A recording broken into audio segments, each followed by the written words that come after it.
Welcome back to the show, everybody. The one and the only, the triple, the G.O.D and the squadron and you.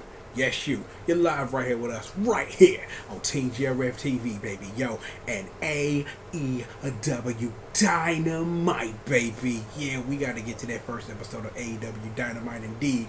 But the thing to do here, which is proper, is I need to get you there. Because we can hop straight into it, but because we didn't cover all out like I wanted to, and given it all out had a lot to offer, especially as it was a very important lead-in to the first episode of Dynamite and everything that it had to do, was we need to go back, way back. We need to go back to Fyter Fest and real quickly, man, shout out to the Bailey. You know what I'm saying? Shout out to that manager Bailey putting in his work. That his wrestling stuff so got over there. He actually got a wrestling federation to literally work with him. So good for you, Bailey, and shout out for CEO talking with all the good stuff. But anyway, in the box. Regardless, at Fyter Fest, that boy Sean Spears became the chairman when he laid Cody's ass out, which led to one of our main events for All Out. Also given some other things that you should probably know leading into Dynamite is there's a match that is featured on the first episode of Dynamite that features one Pac and that boy Hangman Page that was supposed to happen a long time ago. Both happened a long time ago, but weird things took place and it didn't happen for some reason. But the match technically happened, but it didn't, and weird things, but a lot of interesting things there, especially when you put into the mix also my boy, the best bout machine, the cleaner, that boy Kenny Omega, and his current standing in AEW and things like that, but we'll get to that later. But All Out, though, All Out was an insane pay-per-view, and it set up for a lot of things, including who was going to be competing for the women's title. The Sean Spears Cody match, which straight murdered the game, which included a picture perfect spine buster from the best in the business, the Enforcer, on motherfucking Anderson. I literally jumped out my seat when Arn came out and hit Sean Spears with that spine buster. I jumped out of my seat. I marked so hard. Like, I ain't sitting up here saying that Arn couldn't do it, but to see Arn do it though, blew my mind. Blew my mind sky wide open. The other two big things that happened at All Out was, number one, the bubbly. Let me get my bubbly. Because get my bubbly. I'm gonna make this gag work. Real shit. Chris Jericho is your AEW World Heavyweight Champion, and after the end of Dynamite is still your AEW Champion because he wasn't in an actual title defense, so it don't matter. But, however, the takeaway from All Out, Escalera de la Muerte. I don't know how many times I'm going to say this, but let me say it again. I could watch the Lucha Brothers and Matt and Nick Jackson wrestle forever and would never be unentertained. Escalera de la Muerte is some of the best wrestling I've ever seen in my life. Not match of the year, match of the lifetime, son.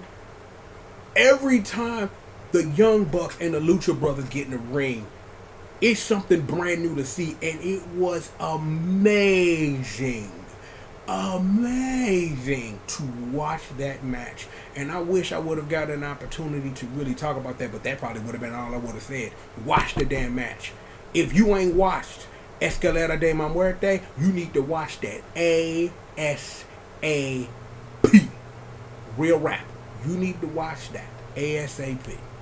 Now, the one thing that didn't happen at All Out that got taken care of at Dynamite was the match between the best bout machine and that boy Jon Moxley. I'm like, that didn't happen, so the match with him and Pac happened instead, and the bastard has been putting in this work. That brutalizer submission is dirty. That's a dirty submission. Rap. That boy Pac is a beast. And I don't want to hear no more about it. That boy Pac a beast. The end. And what's weird about it, like I said earlier, with all this stuff with Hangman Page and things like that, with that match actually happening on the first episode of Dynamite, I'm like, I really thought that it was really good that as we're going to talk about Dynamite, that a lot of things that didn't happen during the lead up to this was actually established, and the things that were established by the end of the night shows the trajectory and shows why AEW is going to murder NXT in the ratings all day. Unless NXT do something so dumb that's going to take away ratings. I think one of the big reasons why the first time they went head to head was because it's been over 18 years since wrestling been on Turner Network television. Like, I remember being a little kid and being, yo, it's 6 o'clock Monday Nitro on, bruh. Like, I remember the first episode when it happened in the Mall of America. I'll never forget. Ever. Like, again, like, I remember the Nitro after Bash at the Beach, when Bash at the Beach actually did, somebody in the neighborhood ordered it back in the day, and sometimes depending on your cable box, and somebody in the hood ordered, you see it, somebody ordered it, and I watched that heel turn live that changed professional wrestling forever. And to see that in WCW's waning years, all that to happen, to know that this continued move for Cody to stick it to the WWE every chance he gets in the name of the great Dusty Rhodes, who helped set up her and built the machine that is literally heading up this Wednesday night war, as I am going to dub it, because it is what it is, to get to this point of all that. And I'm just like, yo, Dynamite was amazing. So what I'm gonna do is I'm finna get the work up real quick, cause you know, a bit of the bubbly, as it were. I have a bit of the bubbly, but I just wanted to make sure that it wasn't nothing major that I missed that won't be covered. Oh, let me say it again. Escalera de la Muerte, homie. You need to watch that, Essie. Yeah, she's off the chin, Holmes. Escalera de la Muerte. Yeah. I just watched The Mule last night with Clint Eastwood. That movie was crazy. I'm just putting it out there. Yeah, mijo. It's crazy, homie. It's crazy. He was crazy. So, let's establish some things. Number one, it's good to see Tony Schiavone on TV again, because he's Tony Schiavone. So, if they have another show, I need to see Tony Schiavone. on that other show, and then you can put somebody else there so they can get Tony Schiavone and Mike Tenay on the same show. I need that. The Professor Mike Tenay. I'm like, he was one of the reasons why for a very long time I watched Impact Wrestling. I didn't watch Impact Wrestling because it was wrestlers that I recognized. I watched it because I enjoyed the commentary style of one Mike Tenay. That dude is one of the best ever. And if you say he ain't, you straight line. Rap. It is what it is. So, I got the matches right here, because because it's been like 5 days and I can't remember nothing to save my life. So our opening match, our first wrestling match in over 18 years on Turner Network television, was that boy Cody Rhodes versus that boy Sammy Guevara. I didn't know what to expect from a match with Cody Rhodes and Sammy Guevara, but do you know what I got? One of the best wrestling matches I watched this year. I'm like let me rephrase what I'm about to say. Samuel Guevara looked hella good. That boy looked like a beast. And the thing that Cody has been doing with these matches, because now he's in the title picture, something about a fight at Comic-Con or whatever, that is going to be him and Mr. Bubbly Man for the title at Full Gear, and we'll get to that later. But Cody has been doing a wonderful job in efforts and putting over great talent. One of those talents being, we gonna talk about it later, my boy Maxwell Jacob Friedman, who is the best thing in wrestling, and you can't tell me he's not. This dude is trolling the whole internet, bruh. That dude live his gimmick, dude. That dude trolling the internet, bruh, and it is crazy. Thank you for having pictures of Christina B in a bikini. Thank you, oh God. Anyway, that match, I'm like I said, I walked into that match not knowing what I was getting, and walked out of that match understanding that Cody is one of the best in the business, and Sammy Guevara got one hell of a future. But given what that future is, as the way that our show ended, we'll talk about that. Speaking of that boy, Maxwell Jacob Friedman, he had a match against Brandon Cutler when he went on the internet and was literally promoting this match and saying F Dungeons and Dragons, and people got on his head, including a wolf from True Blood and Christina V in a bikini and a whole bunch of other people who love them some Dungeons and Dragons, and people not really kind of sort of understanding that he's just being a heel on the internet. And people literally getting shook because he said D&D suck. And it's like Maxwell Jacob Friedman could sell salt to a slug and he'd buy it and rivel up and die. That's how good he is. And in that effort, even Brandon Cutler looked really good. MJF looking amazing. I'm like, yo, that kid got a future. That when he sit up here and get on the mic and say he is the fastest and youngest up and rising star in all of professional wrestling in general, period, the boy ain't lying. Rap. MJF is business. That dude is money. If I'm gonna say this now, given his current trajectory, at the end of his career, he could be a Chris Jericho. How Chris Jericho is like a cornerstone of this company, Maxwell Jacob Friedman could be the cornerstone of a company. As long as he do what he need to do, stay out of trouble, keep his nose clean and things like that, that boy got one hell of a future. And that's rap. And you heard it here. Like, I'm an MJF fan, unabided. Man, this dude talking, I'm engaged and interested. And that's how you know, because when I talked about WWE earlier, I talked about the boy King Corbin and understanding why they said they're giving him King of the Ring, retirement card, and all that stuff, because you need a good heel. MJF is a good heel, and the boy ain't really even done nothing yet. Seriously. He ain't really done nothing major for real. But even given that, like, when he was in Cody Corner at All Out, it was amazing because he getting the rub from Tully Blanchard and Arkin Henderson, bruh. You can't deny that, man. You can't deny him. That boy gonna be a beast. But I can sit up here and I can gush about MJF all day long. I won't though, but that boy is the future of professional wrestling. Rap. That's all I'm gonna say about that. For some reason, Blunt Man and Chronic were on this show promoting their movie that has Supergirl and the old Batman in it, and stuff in that matter. And Private Party came out, things of that nature. Don't really worry about it and things, so it's okay. Angelico and Jack Evans, they were there too, but yeah, what you gonna do about that?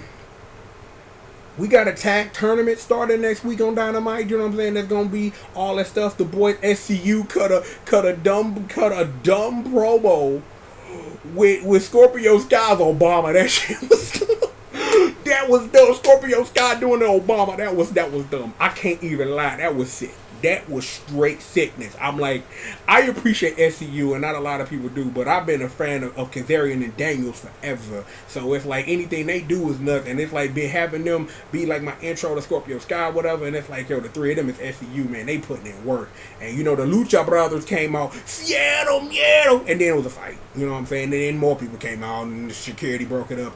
But we gonna settle this in a tag tournament, which will crown our first AEW Tag Team Champion. So it should be interesting to see that.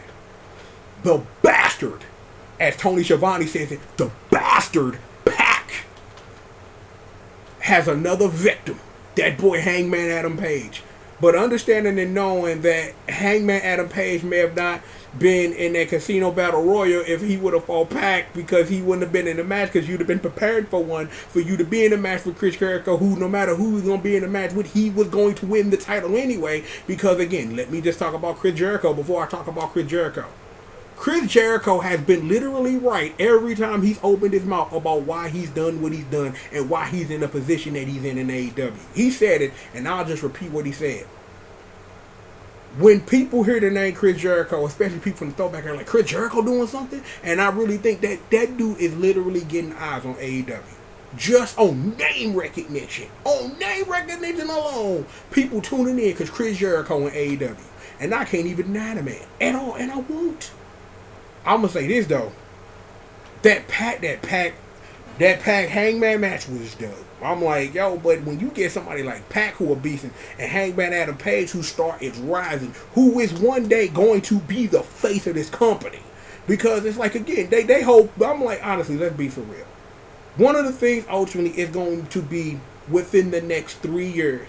Hangman Adam Page is going to be your biggest babyface, and this is in the federation that has Cody Rhodes and Kenny Omega and the Young Bucks and all these other people, but they really trying to build a dynasty around Adam Page, and it makes sense given that he the youngest. You know, he the youngest, and it's like that boy, as long as he don't take too many injuries and things like that, Hangman Adam Page got the legitimate future to be the face of this company for him to chase Jericho. Because, let's just be for real, as we talk more about Jericho, he is going to be the champion for quite a while. Until they build somebody up to beat him. And even that Cody is his next opponent at Full Gear, I don't think it's going to be him he dropped the title to. I don't think it's going to be him they dropped the title to, but you never know what they going to do. But given what it was that it was, it is what it is. There we go. Rio beat Nyla Rose to become your AEW Women's Champion, and it was like the way they were selling this match was like Nyla Rose was gonna literally squash this woman, and it almost happened, but Rio pulled it out. And the question that I wonder is the reason they put the title on Rio was because they don't think Nyla Rose is ready yet? Because given what that woman can do in the ring, the Native Beast, she can put some work in. So I don't know if it's that they wanted to put it on somebody who can carry the title for a while, or that they want the shock finish of Riho beating Nyla Rose. I'm not really sure, but it's a lot of ladies in line for that title who gonna give Riho a run. So it's gonna be interesting to see how long that this title reign of hers lasts, especially when you got to do what you got to do with that. After the match was over, you know, Nyla Rose was finna put that murder work in, and Kenny Omega came and saved her because Rio, that's his peoples or whatever. So it is what it is with that. So, oh wait, I just remembered. Dr. Britt Baker, that's whose name I want to remember, who's probably next in line for a title shot. So I'm trying to see what that build gonna be towards Full Gear. So it'll be interesting in the next couple of weeks on Dynamite as they sit up here and they build this stuff to see where the women's title goes. Your main event of the evening, Chris Jericho and the former LAX from Impact, the boy Santana and Ortiz, versus the Best Bout Machine and the Young Bucks in a 6-man. And, well, it wasn't much of a match, especially when the dude that Kenny Omega was supposed to fight at All Out, that boy John Moxley showed up out of nowhere and dragged this fool to the VIP room to whoop that ass. And I'm like, what? He dragged him to the VIP room to put this working on this fool. And I'm like, yes. Yeah. I'm like, remember, at Double or Nothing, I wanted that payoff.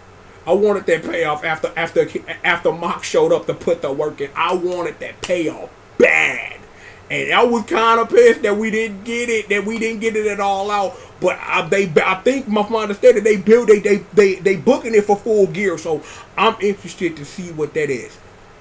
I don't know what's up with my boy Santana and Ortiz. They kind of got to the company 2 weeks too late because they should be a part of that tag team title tournament for Rio. Unless they got something for my boy Santana and Ortiz, I don't know about that. The Young Bucks are in that tournament. Chris Jericho still the champion. Judas Effect. I'm like, I gotta say, because I lost my train of thought, but now I got it back. People sell that Judas Effect, bro. Like, for real. That move gets sold like gas, dog. Like, you literally getting... It's like how they sell the Weapon of Mass Destruction from the Big Show. The Judas Effect. Like, and I really appreciate that's become a part of Chris Jericho's offense, because he does that motherfucker out of nowhere, dog. Like, he just sit up here like, bang, and I'm just like, really? Are you serious? Right now? Are you serious? Judas Effect, dog. Just dirty work. Just dirty work. But even given all that and how the match played out, because Jericho and Santana Ortiz won the match, but then Sammy Guevara came out, Cody came out, work was getting put in, And then the boy Jake Hager came out. And now what you have done is that you have the Elite versus this new group of Chris Jericho leading these fools, dog. And it's like, oh my God. This, man, AEW Dynamite did so much of building up all the pay-per-views that have come. Fight from the Fallen, Fighter Fest, All Out, Double or Nothing. All this building up to the payoff that is Dynamite, and it was well done. It's like setting up whatever this is, because I'm interested. You got the Elite on one side, and you got Jericho and his crew on the other. This is going to be crazy. And again, I mentioned it at the beginning, but they literally sold a fight at Comic-Con with Cody getting some payback on the boy Chris Jericho. And this is crazy. They literally had a Comic-Con fight, bruh. This is serious business in selling these pay-per-views and these TV shows. I don't know what NXT can do. Because again, given the strong start to AEW Dynamite, you got a lot of people who looking at NXT like, who these people is. And even given that, even though I didn't mention when I talked about Hell in a Cell, of understanding, I don't even know if NXT is still part of the draft like that they was doing a couple of weeks ago, trying to say that people will get picked to go to NXT or whatever was going to happen, to try to sit up here and build something that's going to carry NXT in that war with AEW for ratings. Because again, let's remember, because we can talk about it here. Remember, before AEW went to before NXT went to USA, they were operating that show at a loss because it was coming on the network. So they making money off the show, which is important. But how long is it going to be before NXT do something so crazy to take the numbers away from AEW? I watched NXT and I watched AEW, and I enjoyed Dynamite a lot more than NXT. And I think maybe that was a lot because it was a lot of payoff. It was a lot of payoff in that first episode of Dynamite that I didn't quite get from how I follow NXT the way that I do. And I think that's the only reason why that in this instance that I'm gonna give the shine to AEW Dynamite, because of all that payoff that happened. I'm like, as long as they keep this up in this upward trajectory of doing what needs to be done, we got some good things coming. So it is what it is. But look, we have got plenty of more show for you. So please sit back, relax, and stay tuned. Hi, puppy. Hi, puppy. Look, I'm of course the one and the only, the triple, the G.O.D. A.K.A. Mr. CRACKCOCAINE hashtag entertainment's #1 dope man. And of course I am the baddest monster in existence. Always got my sis squish murdering the crew, the congregation. May they be praised. Bessie, Janine, Magdalene, the unos, doses, thraces, and quattros, bringing this work to you. Look, hit that subscribe button if you haven't. Hit them bells. Like, dislike, leave the comment in the box right there. That's why we have them. And of course, if you want to sit up here, you know what I'm saying, follow me on social media. Put in the links for that. And if you want to support me with your cash money, there are links to PayPal and also to that Patreon. So you do what you do. Look, like I told you, sit back, relax, and stay tuned. We've got plenty. And I mean plenty of more show for you. And we've got it right after these commercial messages. Oh, one more time for the bell ring. One more time for the bell ring. A little bit of the bubbly. The bubbly. Yeah, gotta have the bubbly, baby. More show for all of y'all. Let me put that right here. Yeah, more show for all of y'all and this dog and this person standing outside this door. Right after these commercial messages.